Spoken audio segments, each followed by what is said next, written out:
عید الاضحیٰ کی بنیاد حضرت ابراہیم علیہ السلام اور حضرت اسماعیل علیہ السلام کی اس عظیم قربانی پر ہے، جس میں باپ نے خواب میں اللہ تعالیٰ کا حکم سنا کہ وہ اپنے بیٹے کو اللہ کی راہ میں قربان کرے، اور بیٹے نے سم و طاعت کے ساتھ سر تسلیم خم کر دیا۔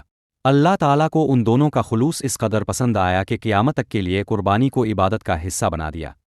قرآن مجید میں ارشاد ہوتا ہے، سورۃ الصافات 103-105، یعنی جب دونوں ابراہیم اور اسماعیل علیہما السلام نے اللہ کا حکم مانا اور بیٹے کو پیشانی کے بل لٹا دیا، تو اللہ نے فرمایا، اے ابراہیم، تم نے خواب سچ کر دکھایا۔ یہی واقعہ نبی کریم کی زندگی میں عید الاضحیٰ کے ذریعے زندہ ہوا۔ اپنے اس دن کو خالص اللہ کے لیے قربانی، شکر اور اتحادن امت کے طور پر منایا۔ مدینہ منورہ میں ہجرت کے بعد نبی اکرم نے پہلی بار عید الاضحیٰ منائی۔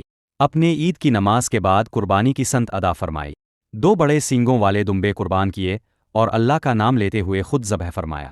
اپنے فرمایا، مسند احمد، یعنی میری نماز، میری قربانی، میری زندگی اور میری موت سب اللہ کے لیے ہیں جو رب العالمین ہے۔ قربانی کے دن نبی کا معمول: 1 نمازن عید سے قبل کچھ نہ کھانا۔ حضور عید الاضحیٰ کے دن نماز سے پہلے کچھ نہیں کھاتے تھے، نماز کے بعد قربانی کا گوشت تناول فرماتے۔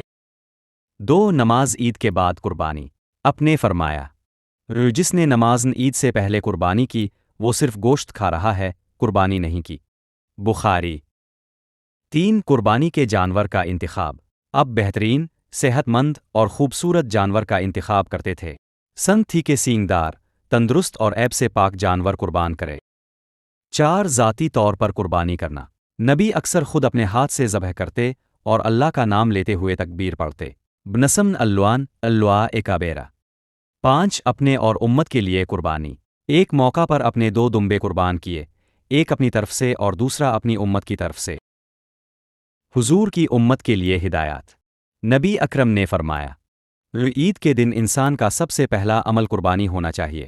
جو نماز کے بعد قربانی کرے وہ صحیح طریقہ پر ہے۔ ترمذی۔ اپنے اس بات پر زور دیا کہ قربانی صرف رسم نہیں بلکہ تقوی کا مظہر ہے۔ قرآن میں بھی فرمایا، سورۃ الحج 37، اللہ کو نہ ان جانوروں کا گوشت پہنچتا ہے نہ خون، بلکہ تقوی پہنچتا ہے۔ حضور عید کے موقع پر اپنی بیٹی حضرت فاطمہ الزہرا رضی اللہ عنہا اور اپنے نواسوں حضرت حسن و حسن کو بہت پیار دیتے تھے۔ انہیں عید کے خاص دن نئے کپڑے پہننے، خوشبو لگانے اور پاکیزہ غذا کھانے کی ترغیب دیتے۔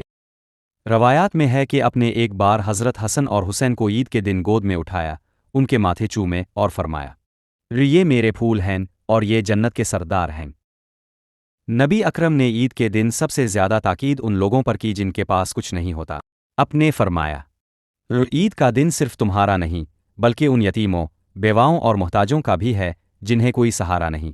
اگر تم انہیں اپنی خوشی میں شریک نہیں کرتے تو تم نے عید کا حق ادا نہیں کیا۔ ایک مرتبہ ایک شخص نے عید کے دن بہت عمدہ لباس پہنا تو نبی نے اس سے فرمایا، کیا تم نے اپنے ہمسائے کے بچوں کو نئے کپڑے دیے؟ اگر نہیں تو تمہاری عید ادھوری ہے۔ نبی اکرم عید کی نماز کے بعد خطبہ ارشاد فرماتے، اس خطبے میں اب تقوی، صبر، قربانی کی روح اور امت مسلمہ کے اتحاد پر زور دیتے۔ آپ نے فرمایا، یہ دن اجتماع، اخوت اور اللہ کے شکر کا دن ہے، اسے تفرقہ، نفرت دنیا داری کا دن نہ بناؤ۔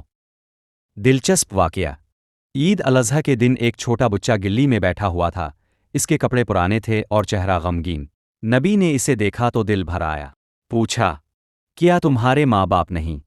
اس نے آہ بھری اور کہا، میرے والد شہید ہو گئے، ماں بیمار ہے، عید پر کچھ نہیں۔ حضور نے فوراً حضرت علی سے فرمایا، اس بچے کے لیے نئے کپڑے لاؤ، اسے عید کے کھانے میں شامل کرو اور آج اسے ہمارے ساتھ عید منانے دو۔ وہ بچہ جب واپس آیا تو مسکرا رہا تھا۔ لوگوں نے پوچھا، کیوں خوش ہو؟ کہنے لگا، مجھے رسول اللہ نے اپنا بیٹا بنا لیا ہے۔